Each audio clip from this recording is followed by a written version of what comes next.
So welcome to AppD Summit New York again, and welcome to the product roadmap section. All of our customers really love this section because we talk about where we're going in the future. And what I wanted to just do was just set the stage for what we're going to cover in the section, talk a little bit about the journey at the high level, and then tie it to some of the announcements that we made, right? So as we outlined in the keynote, there are three main areas.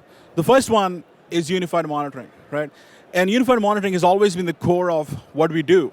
What we do in unified monitoring and what we're now adding is the problem we've always focused on is not about how do we throw 10 different dashboards from 10 different areas and say, here's how your app is doing, here's how your database is doing, here's how your end user is performing, but how do we tie it back all together? The hardest problem to solve with unified monitoring is triage. When a problem happens, where is the problem in? What layer is the problem in? And what we announced, with some of the announcements we made in that area is adding a very significant step to the triage layer by making network a part of it, right? So one of the hardest questions to always answer is it the app or is it the network, right? And we're very pleased to really announce a solution for it. You've seen the demo in the keynote.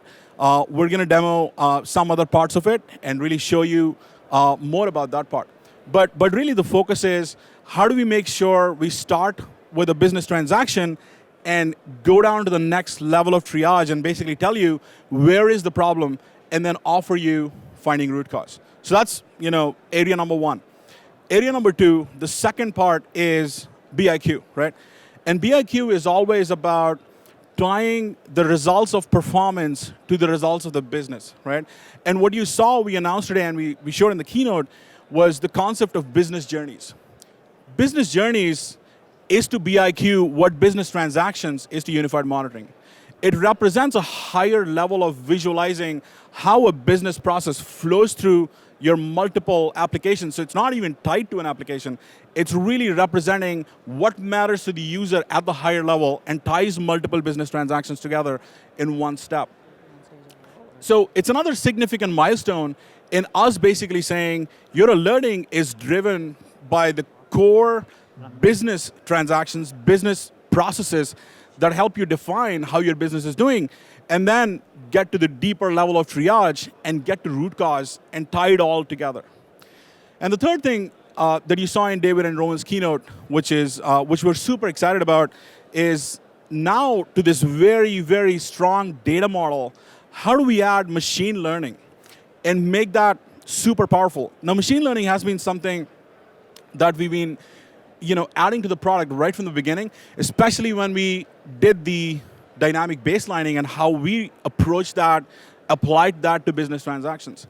But with some of the recent announcements, not only are we adding some significant features like KPI analyzer that ties the root cause of a particular metric into what's happening in the node, but a very significant announcement that David made just a while ago is our acquisition of Perspica, which we announced today. And one of the things that's great with it is that it's already really solving the IT ops problem of looking at multiple data points on the stream, applying a machine learning model, and then finding root cause. And it really complements the way we look at the problem in IT ops as here's the topology, here's business transactions, here's how everything is related together, and how can you automate root cause. And another great thing about it is we're getting a really kick-ass team, and really happy to also announce JF is sitting right here. He's the founder and CTO of Perspica. Quick round of applause for JF and welcome him to the AppD family. Yeah. So without further ado, let's jump into the session. The way it's structured is we'll set up the context in terms of how are all the AppDynamics features relevant to various personas. And to really drive the session, we have two of the most key people in the product team, Adam Leftick, who's the Vice President of Product Management, and coming up first on stage, though, is Anil Gaur, our Head of Engineering. So please put your hands together and welcome him. Anil? Thanks, Bhaskar. Very excited to be here today. Hello, New York. So I'm Anil Gaur, the new CEO at AppDynamics. Not that CEO that you know, David. I'm Chief Engineering Officer. Can you hear me okay? Good? Okay, so I'm Anil Gaur, the new CEO at AppDynamics. Not the other CEO that you know, David. I'm Chief Engineering Officer. And I'm very excited to be here today. Earlier, right before this session, David shared his vision and strategy around your application and business performance. In this next 1 hour, we will double click on that, get down to the next level of details, and see how that translates to our roadmap and what it could mean to each one of you. So I would like to know how many of you are currently using AppDynamics. Could you please raise your hands? Okay, around 50%. So we'll keep the content balanced. So AppDynamics was conceived about 9 years ago with Bhaskar and Jyoti. And they had a dream. Their vision was to provide you, ability to get deep intelligence into your applications. The intelligence that's necessary for you to go through or navigate through the journey through the digital transformation, your journey to the cloud. It becomes even more relevant because your applications is the business now. So before I step any further, I want you to know the legal notice that anything you hear in this session, please do not rush, write a check to AppDynamics. So let's see how the industry is moving, what all is happening around us to set the context. The complexity of the environment in which you deploy your application is exploding. You don't write those simple 3-tier architecture applications anymore. Your applications are typically composed of hundreds, sometimes thousands of microservices with several different versions running at the same time. And you deploy those in heterogeneous multi-cloud environments which may be ephemeral in nature. And while it's easy for you to write a single microservice, deploy it, manage it, when everything comes together in this complex environment, hell breaks loose when something goes wrong. It becomes extremely difficult to pinpoint the problem. It's like finding a needle in the haystack. And that's where AppDynamics comes into the picture. And by the way, how do I know all this? In my past life, I was at Oracle.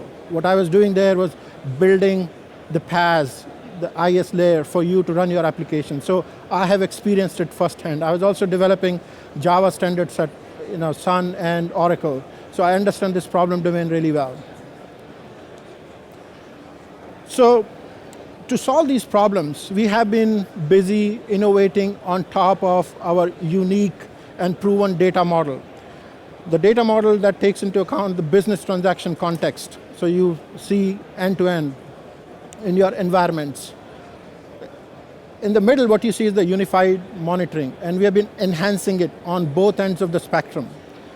On one end, we are enhancing it to support newer frameworks, the languages, the platform that you use today to build your next generation applications. On the other end, we keep seeing demand for supporting some of the legacy systems, mainframe. I'm pretty sure at least some of you here are still using mainframe. So we don't want to leave out those important components of your deployment environment. We want you to have end-to-end visibility. So we are investing across the board.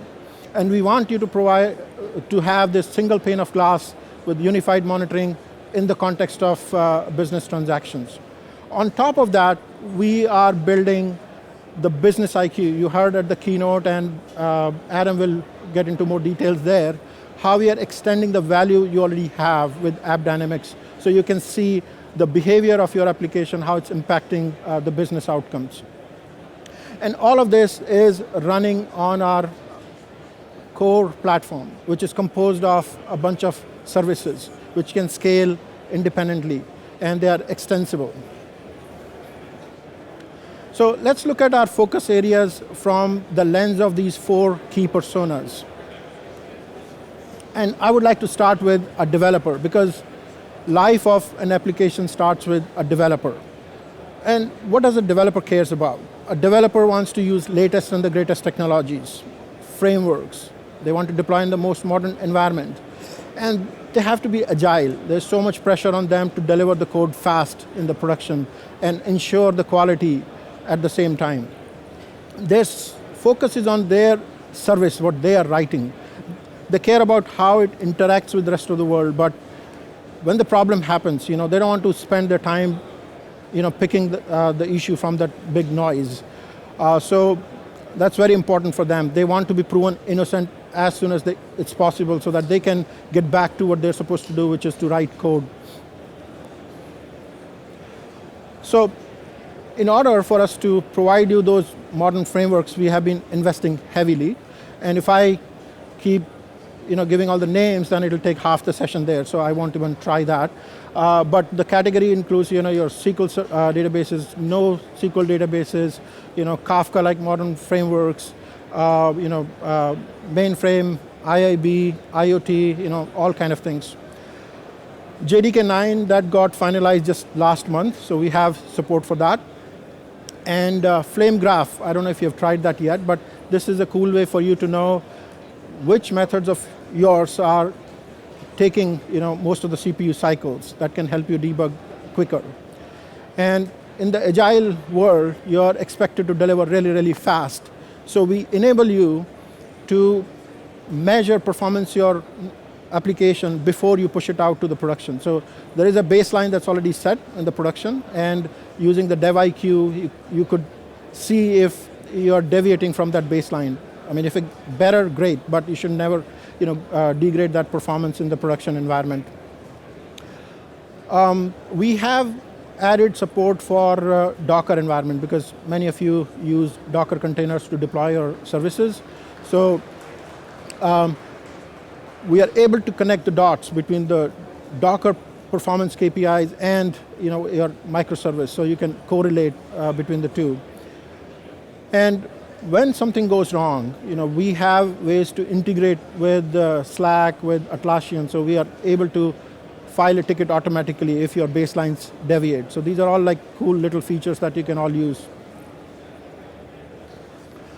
The next in line is the IT ops person. When all these microservices end in the production environment, they have to ensure everything runs as expected. One of the top priority for an IT ops guy is to maintain uptime and availability of the service.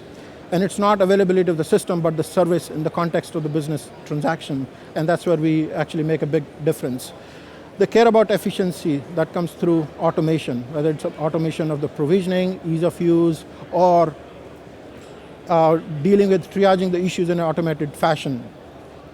And end-to-end visibility is absolutely critical for them. When something goes wrong, typically, in the war room, you'll have 10 people sitting, finger pointing at each other, because never it's that person's fault, right? Their finger point like it's a database, it's the network, or something else.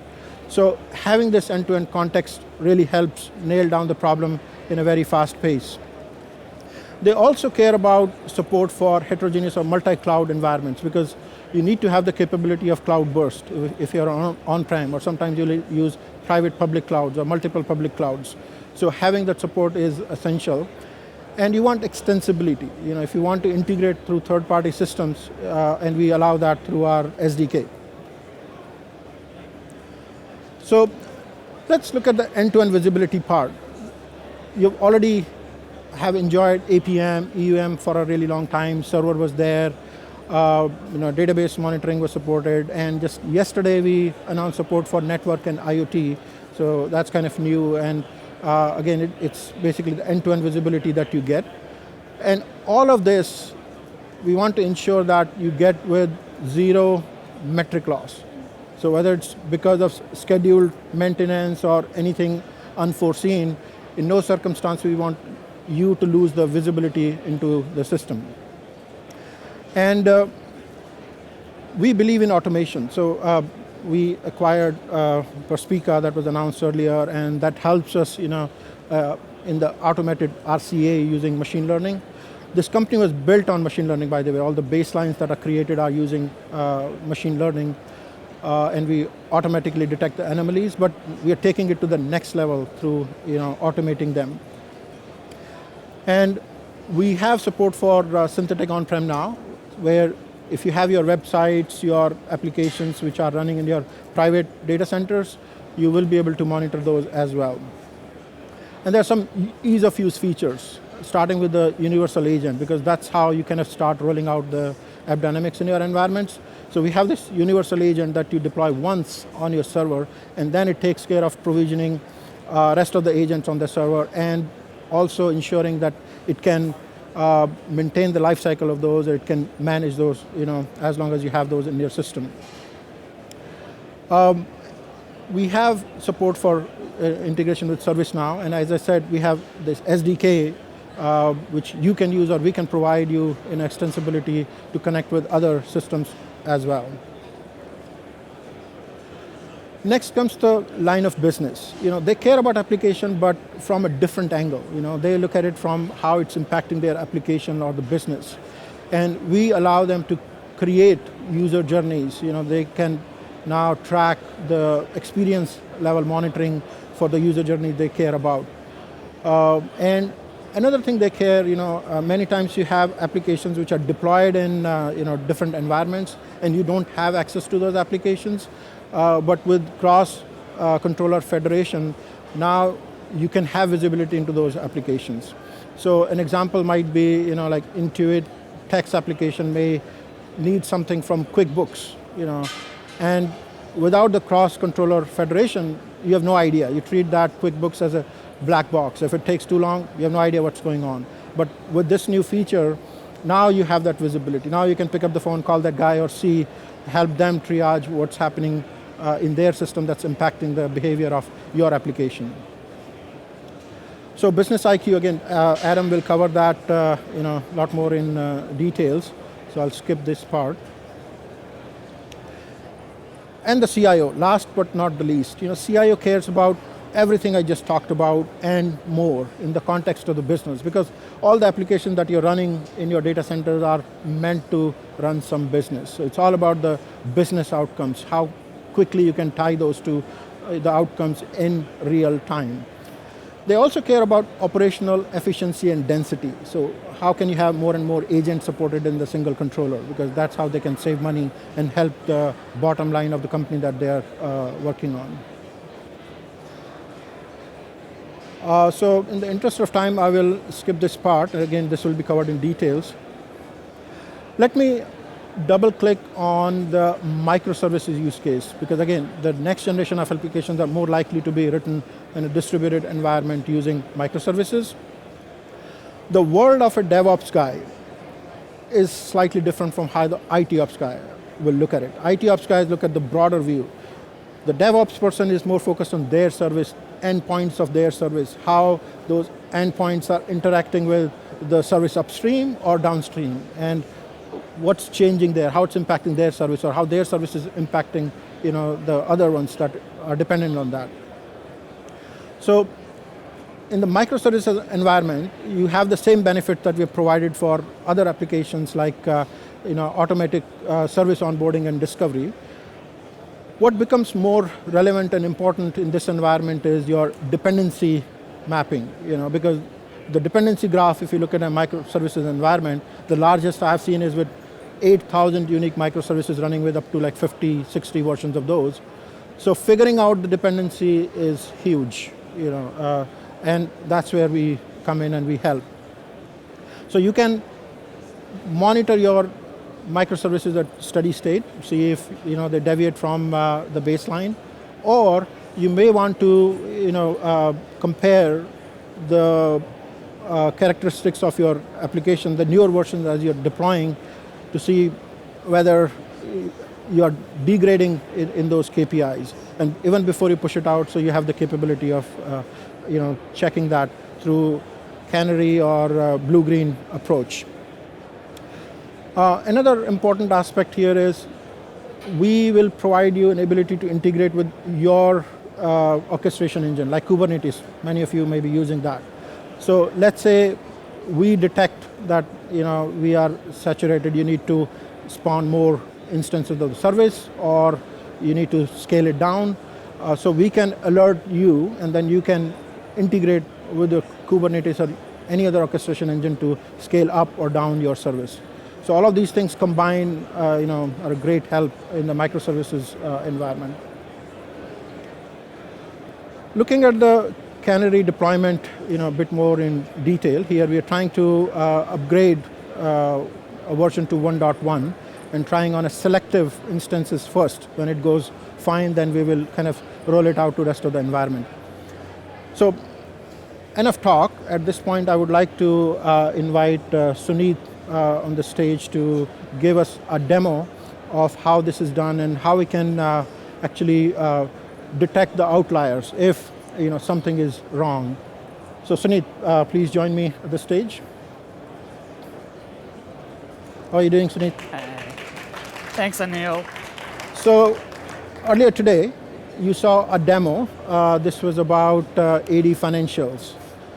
And Rowan, the developer, you also saw Rowan likes to develop applications, so he wrote one of those modules, the order processing, and apparently he pushed out a newer version right before the demo, and I heard that something is not right there. We're seeing some failures.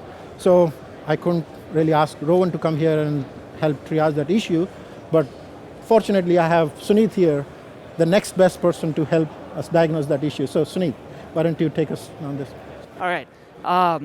So I'm in charge of looking at the order processing tier of that AD financial app. So I'm looking at the tier dashboard for order processing, and you can see on the right here, the transaction scorecard tells me there's 54 very slow calls. AppDynamics automatically discovers this and gives us deep details in the transaction snapshots.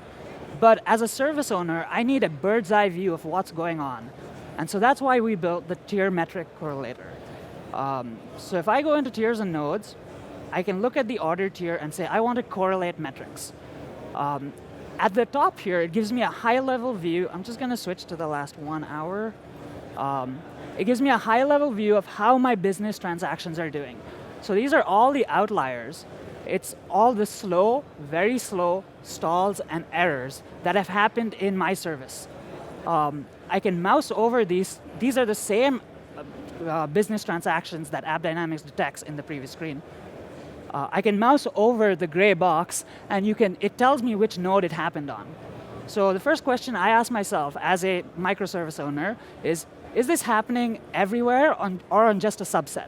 And to answer that, I can drag and select an area, and it tells me that the distribution of these outliers.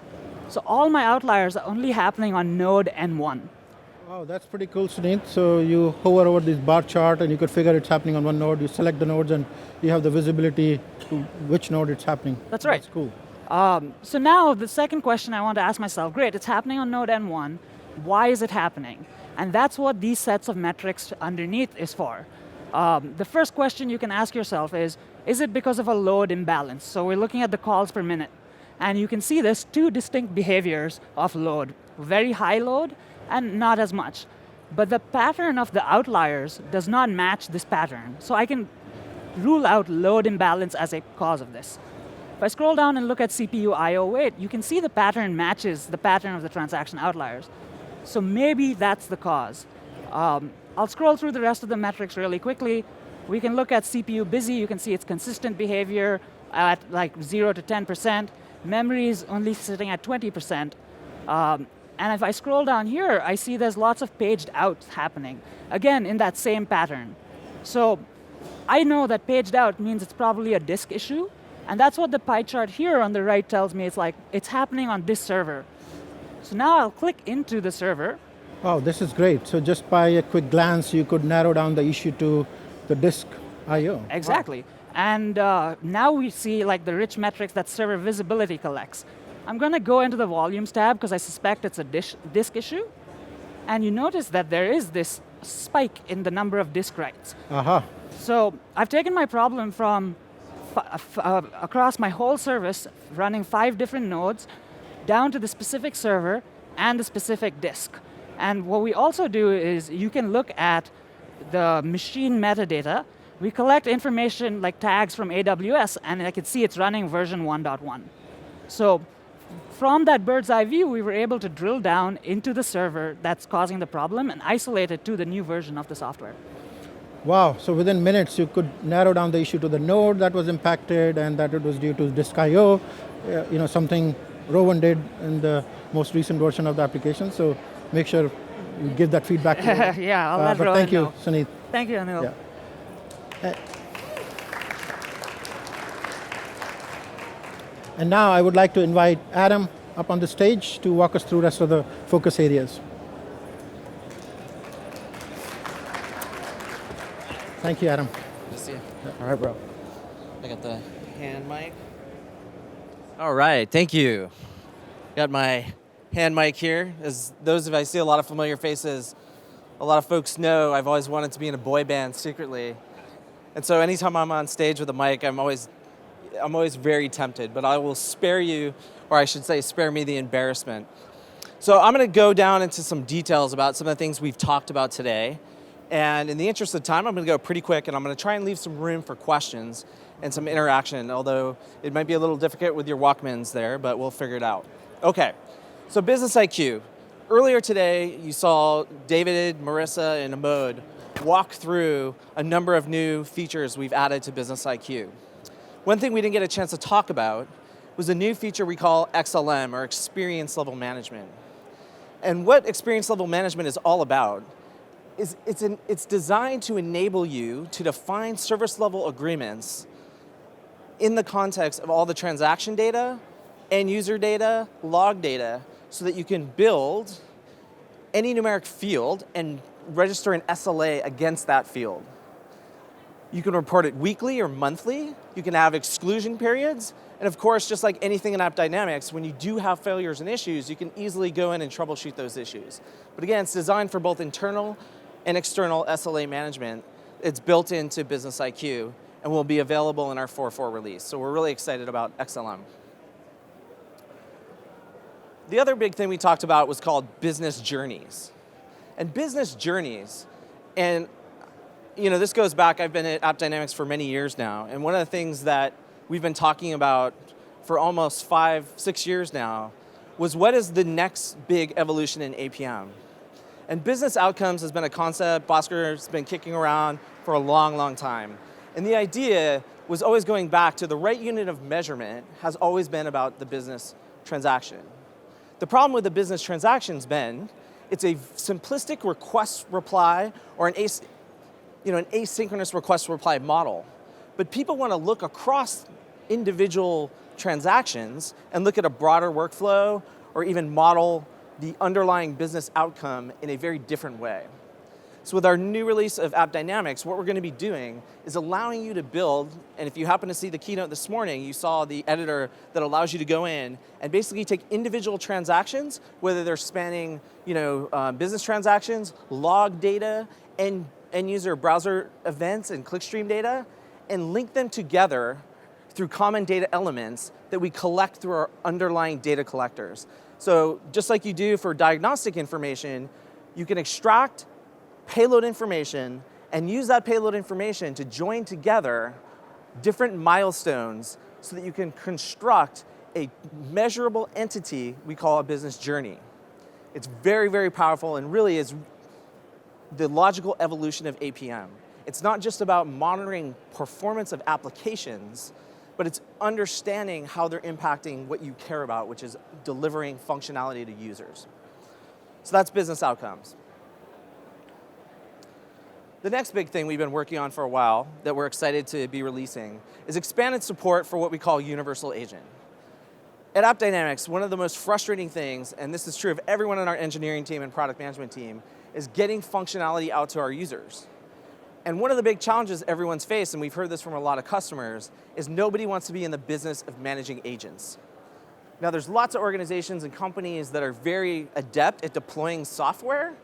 However, managing thousands and hundreds of thousands of agents at scale isn't simply about deploying bits downstream. It's about organizing and constructing the models, managing those things at scale, ensuring that they're secure. And so Universal Agent is all about managing that lifecycle at scale. And we've built a brilliant DSL that allows you to describe those behaviors, and we're going to continue to add support. So in 4.4, we'll be releasing .NET support for our Universal Agent, our Business IQ model, and our new network agent, which we're going to talk about in a little bit. So that's Universal Agent. On the unified monitoring front, if you go back to AppDynamics circa, 2011, one of the major insights we had was the notion of the flow map. And the flow map was this really subtle and brilliant way of helping people understand and how to visualize complex distributed applications. And for better or worse, it's become the way in which we describe applications. But one thing we've always wanted to do was expand what we mean by the flow map. Because right now, in today's current version of the product, we give you logical components for application architecture. But as we've kind of added more and more capabilities and visibility into all the different infrastructure modules, database components, middleware, is to bring all that together into a single unified view that helps you understand not just how your application's put together, but where your traffic is coming from, where your load's being generated, and ultimately where your dependencies are downstream and upstream from your applications. So we're really excited to be working on this. This is a little further out. We're going to be making a few more iterations on what we're calling our new unified monitoring flow map. But again, the idea here is about bringing together infrastructure, applications into a single view so you can understand what's going on with your app. Now, we've talked a lot about machine learning, so I'm going to get into a little bit of the details of what we mean. So for those of you who are familiar with the raw data science, data science is brilliant at helping you understand correlation. It doesn't always equate to causation, right? So for example, you might find that through data science, the S&P 500 stock index is related to or correlated with your BT raw performance. That's not meaningful, nor is it useful. So the way we've approached this problem, and this has been since day one, is to build a model that understands the underlying application. Then, leveraging data science capabilities, what we're able to do is build a model where we understand taking an anchor metric, in this example I have here, the login BT is slow, and traversing the data model that we have and learning the underlying metrics at ingestion time, which is something we're going to be adding with Prospica, and building a dependency graph, an underlying data model where we can start using data science to predict with confidence levels what is the actual root cause for particular anchor metric deviations, okay? So this is super powerful. We're really excited. We're going to be working with lots of our customers. We've made some initial deliveries of some of our ML, but we're really excited to have JF's team join us, and we're going to be bringing this to market really soon. Now, this is what we call machine learning for a specific anchor metric. So you have a particular metric that you're interested in and you want to anchor on that metric, but now let's take another use case, which is I have a piece of infrastructure which is performing badly, and what is actually causing the grouping or the underlying impact of that issue.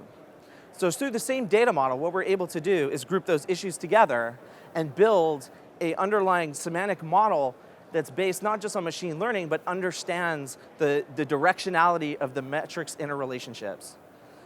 So with the addition of Prospica, we'll be adding single variant and multivariant regression analysis that helps you understand and builds correlation and causation maps to help you do root cause analysis without going through endless screens and trying to identify patterns in the data.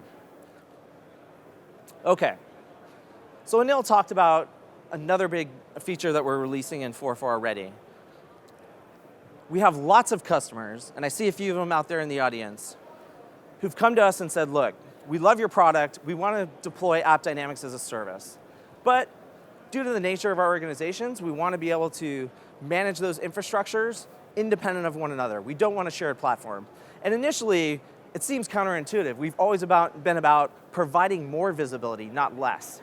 But there's definitely examples in certain organizations where you want to share correlated data views, but you want them to be on completely separate platforms. So we'll be releasing Federation, which will give you cross-controller correlation as our initial feature for our Federation roadmap.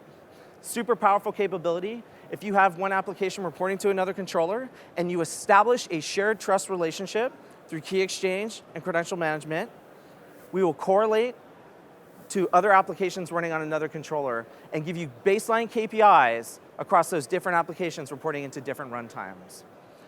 Additionally, in future releases, we'll be adding downstream snapshot troubleshooting, so not only can you monitor applications running on different controllers, but you'll be able to actually troubleshoot them as well. And we have a huge roadmap that we'll be burning down as well over time. For example, shared license management across different controllers for organizations where they want to partition their deployments of AppDynamics. So that's federation. Now, as anyone who's been with the AppDynamics family for a while knows, this is a never-ending battle to maintain coverage on all the different technologies as they're evolving. So in 4.4, we're going to be releasing what we call our new IIB agent. So if you have the IBM Internet Broker, we'll have a new agent for it. It requires a special custom agent because it's based on MQ series, and we need to trap the exit points. So this agent will be available shortly, and you get visibility into the underlying deployment model so that you can actually see the flows that are deployed on IAB, business transaction, and snapshot. So everything you would expect from an AppDynamics agent leveraging IAB. So we have a number of customers who leverage this technology. We're excited to be shipping that shortly. Additionally, further out, we'll be looking at other ESBs and broker capabilities to see if we're going to add more capacity for other runtime environments. We're also excited. We made an announcement a little while ago. We've been working with IBM to build a KIX and DB2 on mainframe visibility module. So jointly developed between AppDynamics and IBM. If you have KIX transactions and you want them in the flow map, we have a new agent that is co-built with IAB. On EUM, we have a number of really exciting capabilities coming out. First and foremost, synthetic on-premise. So for those of you who are familiar with our synthetic offering, primarily we've targeted internet-facing applications, and we haven't had an agent or a robot that you could deploy behind your firewall to run synthetic jobs against. And we'll be releasing for our SaaS controllers our on-premise synthetic agent we call private agents, and that will allow you to basically run scripts against applications that don't have internet-facing endpoints. Additionally, shortly after our initial release of the private agents, we'll add support for the orchestration services, or what we call our synthetic services, so that if you have an on-premise controller, you can also deploy synthetic agents on-premise, okay?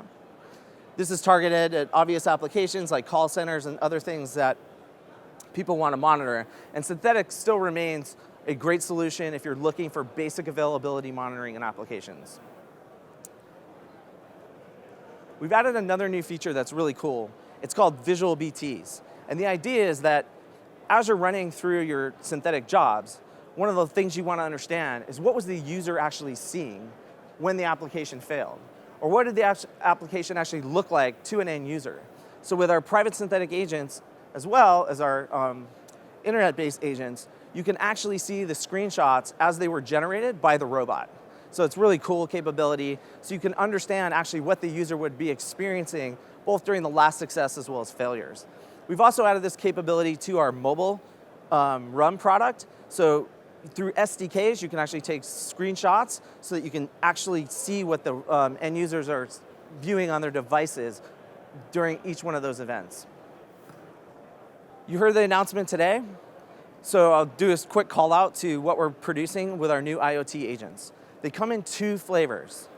The IoT agents are very slimmed down versions of our Java agent, as well as our C++ SDK. They are designed for low CPU, low battery, and low memory devices. The API surface areas are targeted at end user applications, so understanding things like user behavior, business value impact. They're not transaction oriented, so they differ both in terms of the surface area of the application programmer interface as well as the use case they're targeting. But really the key innovation here is giving you that same visibility on devices that don't have the same performance that servers and desktops provide today.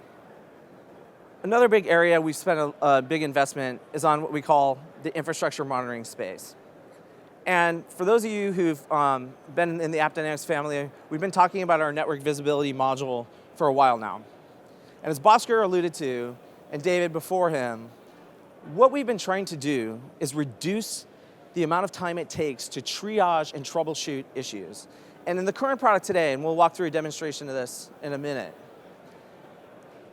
the network itself has always been a black box.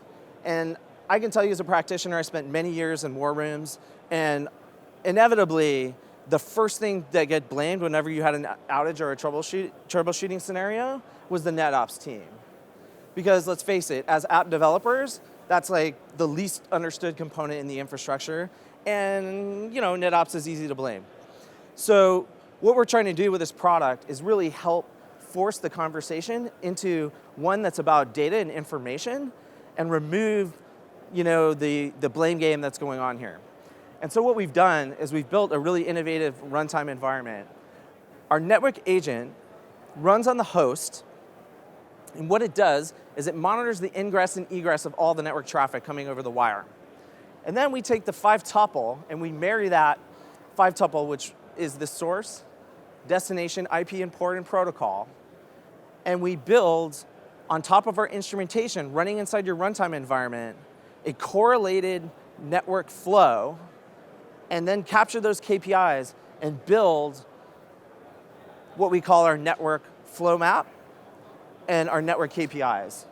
And so in order to make this more concrete, I'm going to ask Sunit to come back on stage, and we're going to do a little bit of a deep dive in network visibility. So I've logged into an e-commerce bookstore application, and I'm going to add some books and checkout. I add a few items to the cart. You can see the green changes to yellow fairly quickly. Then I can go to the cart and check out. Pretty great user experience, if I say so myself. Yeah, I don't see your future as a UI engineer, honestly. Well, What do you guys think? That's pretty crap, right? All right. Well, David seems to complain that he has bad experience when he uses the application. So I'm going to log in as him and see what that means. I'm going to do the same thing. I'm just going to add a few items to cart. And it's weird. The green's taking longer to change to yellow. There we go. It came in. Okay, just a little lean. Yeah, let me add a few more just to see. Okay, definitely looks like a problem, I think, right? Yeah. So let's go into the AppDynamics dashboard and look at what that looks like. Over here, I have the application dashboard of the e-commerce website. And I can see there's the link between the e-commerce tier and the order tier has turned yellow. Okay, so just to make sure this is clear to everyone, this is the standard application dashboard that you would typically see in your current deployments, okay? So what you have is the e-commerce tier, which is a group of nodes communicating to a downstream tier, and we're giving you, key performance indicators like load and average response time, and giving you the logical view of the application. Precisely. And I'm no network expert, but if I see a link that's slowed down, I think the network's to blame. So that's why we built the network underlay flow map. So this is the same flow map that you saw before, but now you're looking at it through the eye of the network. So these are TCP connections with automatically discovered load balancers.